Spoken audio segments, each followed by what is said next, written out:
What's going on, guys? Challenger here, and today I'm making a video telling you to go visit Banshee and get the Lodbrok-C auto rifle and the Battle Scar pulse rifle. Now, I must be honest, the reason why you're getting these weapons is in preparation for next season, and the viability of these weapons this season will definitely not have the same punch as they will hopefully next season. Now, all this information is speculatory. The buffs that are coming for these weapon archetypes may come to nothing because it just weren't enough. So do keep that in mind, that this recommendation is more on speculation rather than hard fact that these will be top meta contenders or just very powerful loadout options. So let's explain the buffs coming to these two weapons, specifically with auto rifles and pulse rifles. Now, on the auto rifle side of things, expect the Lodbrok-C to have 25% more damage in PvE. The reason for this change is that SMGs are the king of fully automatic, meta with PvE. Auto rifles are just falling behind, and Bungie has acknowledged that. So instead of nerfing SMGs, which I'm glad they're not doing, they're going to be buffing auto rifles to help bring them hopefully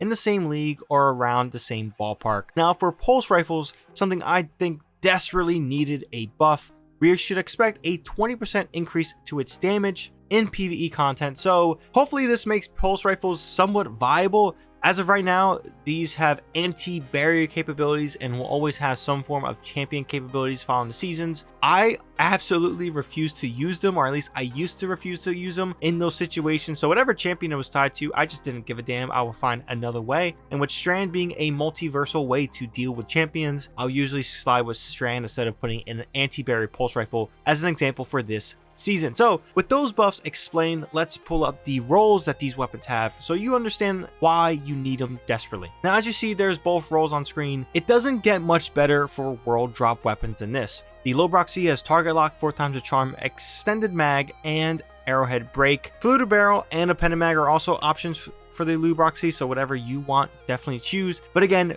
target lock and 4x the charm is just a stellar combination that makes this auto rifle very powerful. And even though this weapon is kind of somewhat useful since the auto rifle this season, I can't imagine how crazy this can get when it comes to sustained damage in PvE. Now, with the pulse rifle Battle Scar, we have kinetic tremors, we have perpetual motion, accurized rounds, and arrowhead break. You also have a pendant mag and fluted barrel for other options, but you don't really want to mess with those. The great thing here too is it also has a stability masterwork, where the Lodbrok-C is a handling masterwork. But if this pulse rifle, or if pulse rifles become solid options, then this pulse rifle should also be a top contender. Now, the one thing that both of these weapons have that other weapons may not have, depending on where they're slotted, is the kinetic damage output. That is essential. And with kinetic tremors being unique to kinetic damage weapons, this pulse that you're seeing here on screen when you land 12 shots when it comes to pulse rifles is going to be pretty effective. This also stacks with champions, if you're wondering. Here you see me, tagging anti-barrier, and that shockwave does add on to the stun capabilities of breaking that barrier. So that's great news when it comes to synergy with the champion mob potentially. But yeah, the Battle Scar and Lodbrok-C are kinetic damage weapons, so they'll be seeing a lot of usage when these buffs come around. Again, all this is speculation, so maybe my recommendation doesn't mean anything and these continue to catch dust in the vault. But as I said before, world drops are hard to farm, and when Banshee sells world drop weapons at the pinnacle value that they can be at, you definitely want to pick them up and throw them in your vault and keep them stowed in case things change with the meta. With that being said, that's all I gotta say on this one. Let me know your thoughts on these two weapons. Will you guys be picking them up? What are your favorite changes coming next season with some of the buffs? Do you think auto rifles are going to be really powerful? Pulse rifles somewhat PvE meta? I don't know. We'll see how that goes. Let me drop a comment down below. If you guys enjoy this video and want to support the channel, definitely hit that like button. Helps out the video a ton. And if you guys are new here and want to stick around for more content from me, definitely be sure to hit that subscribe button and the bell to be notified for when I drop more content. But that's all I got for this one. Hope you guys have a good one.